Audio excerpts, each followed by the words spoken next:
Hello everyone. In this presentation, we're going to be talking about how the nervous system will control the muscle tension. As you can imagine, to be able to move an object which is referred to as a load, the sarcomeres, which are the functional unit of the muscle fibers, they're going to have to shorten. And the force that's generated by the contraction of the muscle or the shortening of the sarcomeres is what we call muscle tension. However, this muscle tension also is generated when the muscle is contracting against the load that does not move, and this will result in two main types of skeletal muscle contractions, which are the isotonic contractions and the isometric contractions. In an isotonic contraction, where isotonic means constant tension, the tension developed by the muscle is going to remain almost constant while the muscle changes in its length. Isotonic contractions are used for body movement and for also moving certain objects. The two types of isotonic contractions are the concentric and the eccentric. In concentric isotonic contraction, the tension that's generated is going to be great enough to exceed the load, and the muscle will then shorten, pulling on another structure, such as, for example, a tendon, to produce this movement. So, for example, if you're lifting up this weight, this will involve concentric isotonic contractions of the biceps brachii muscle in the arm. By contrast, as you lower the weight, as seen here on this image, the previously shortened biceps brachii lengthens in a controlled manner while it continues to contract because it's still holding the weight. So when the length of a muscle increases during a contraction, the contraction is an eccentric isotonic contraction. And during an eccentric contraction, the tension that's exerted by the myosin cross bridges resists the movement of the load, therefore the weight in this case, and slows the lengthening process. On the other hand, an isometric contraction occurs as the muscle will produce tension without changing the angle of the skeletal joint. So the joint will remain the same as we see here on this image. In isometric contraction, the sarcomere will shorten and there's going to be an increase in muscle tension. However, the load will not move. And this is because the force that's produced cannot overcome the resistance that's provided by the load. In this example, this person is attempting to lift this weight that is way too heavy. Therefore, there will be a sarcomere activation and shortening to a point, and ever increasing muscle tension, but there's going to be no change in the angle of the elbow joint. An example of isometric contractions that occur in our day-to-day lives are the maintenance of the posture and the joint stability, because when we're maintaining our posture, the angle of our vertebral column, for example, will not change, even though our muscles are still contracting. We have covered in details the formation of the cross bridges between the myosin head and the thin filaments that contain the actin. So when a skeletal muscle fiber contracts, the myosin head will attach to the actin to form the cross bridges. And this is going to be followed by the thin filaments sliding over the thick filaments as the head of the myosin pulls the actin, and this results in the sarcomere shortening, as we can see by these arrows over here, and also by the thinning of the eye band that we already covered. And this sarcomere shortening is going to create the tension of the muscle contraction. Now these cross bridges, they can only form where the thin and thick filaments already overlap. If they don't overlap, there will be no way for the myosin head to be able to attach to the actin filament, so that the length of the sarcomere has a direct influence on the force that's going to be generated when the sarcomere shortens.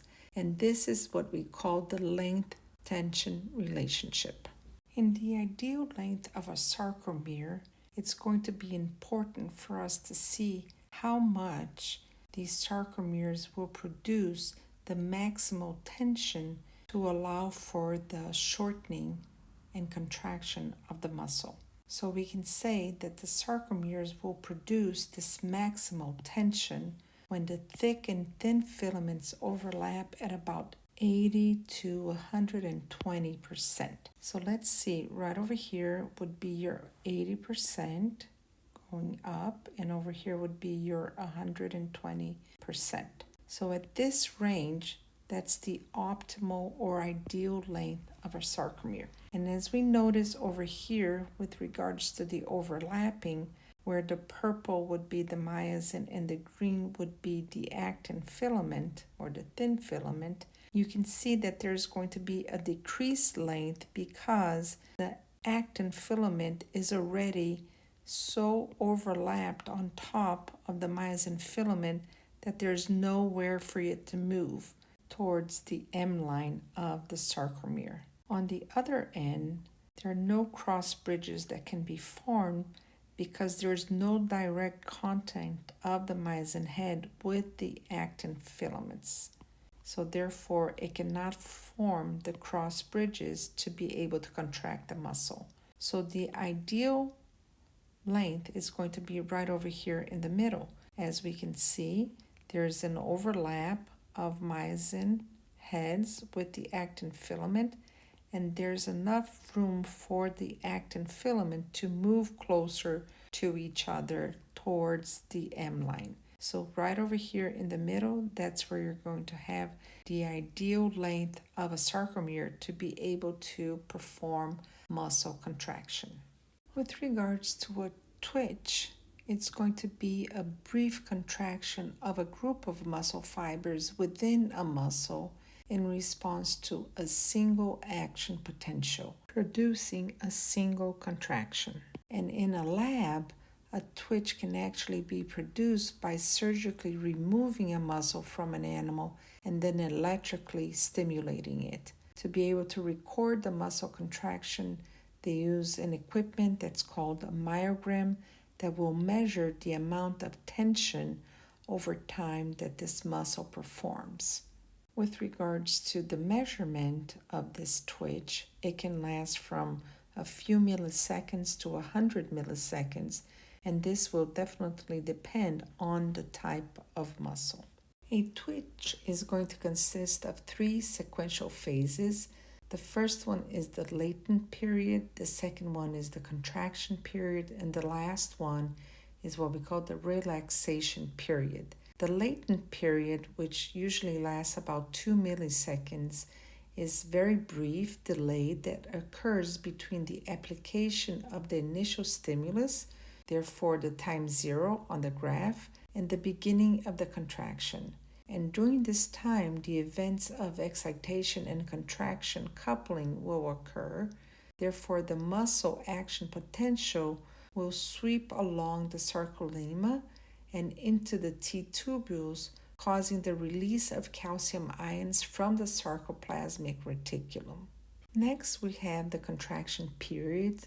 So during this contraction period, which usually lasts between 10 to 100 milliseconds, the calcium will bind to troponin, and myosin binding sites on the actin are going to be exposed because the troponin is going to be able to move away as the calcium binds to troponin, and the myosin cross bridges are able to form because the myosin head will be able to attach to the myosin binding sites on the actin.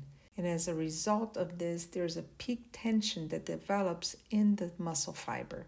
Next, we have the relaxation period, which also lasts about 10 to 100 milliseconds, but now the calcium is actively transported back into the sarcoplasmic reticulum, and therefore the myosin binding sites are going to be covered again by the tropomyosin, and this means that the myosin heads are going to detach now from the actin, and therefore the tension in the muscle fiber will be able to decrease. And the actual duration of these periods are definitely going to depend on the type of muscle fiber, which we will cover the different types of muscle fiber in the next learning outcome.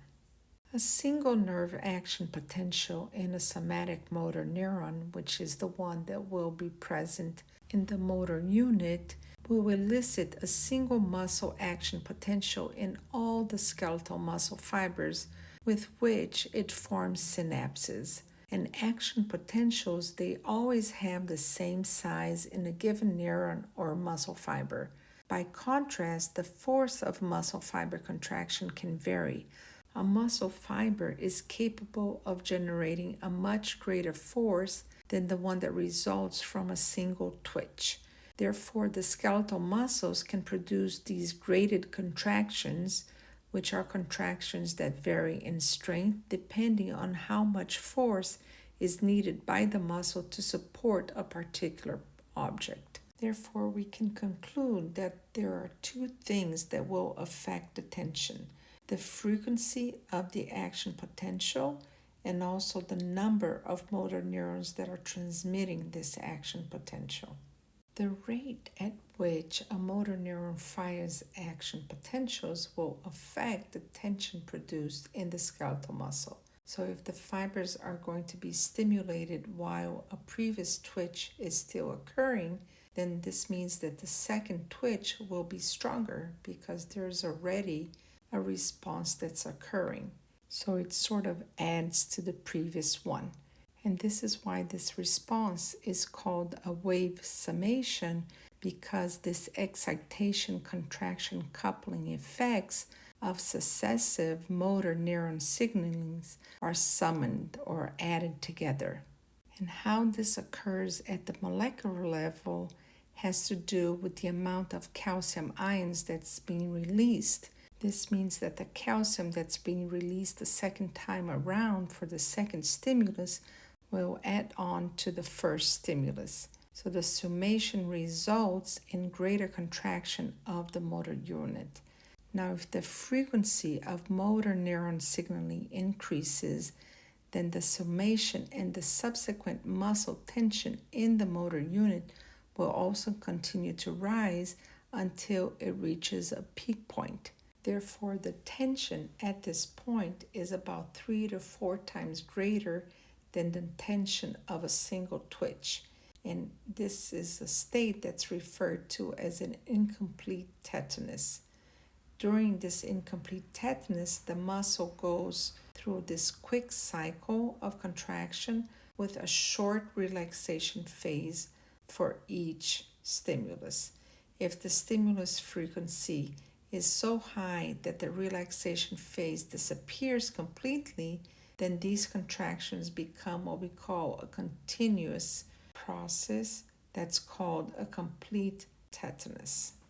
Skeletal muscles, they're rarely completely relaxed or flaccid. Even if a skeletal muscle is not producing movement, it is contracted a small amount to maintain its contractile proteins and produce muscle tone.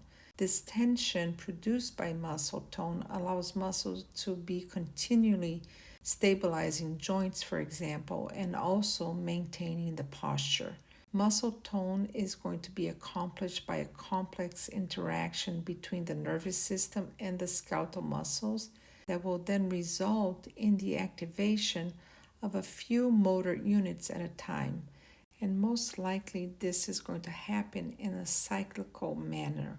In this manner, the muscles never will get fatigued completely, as some motor units can recover while others are going to be active. So they sort of alternate who's going to be working and who's going to be resting. Now, the absence of these low-level contractions that lead to muscle tone is referred to as hypotonia and can result from the damage to parts of the central nervous system, like, for example, the cerebellum, or actually from loss of innervations to the skeletal muscles, as it occurs in a viral disease known as poliomyelitis. Conversely, when you have an excessive muscle tone, it's going to be referred to as hypertonia. Hypotonia is often the result of the damage to the upper motor neurons in the central nervous system. And it can be present, for example, in individuals that have Parkinson's disease, where their muscles are always very tense.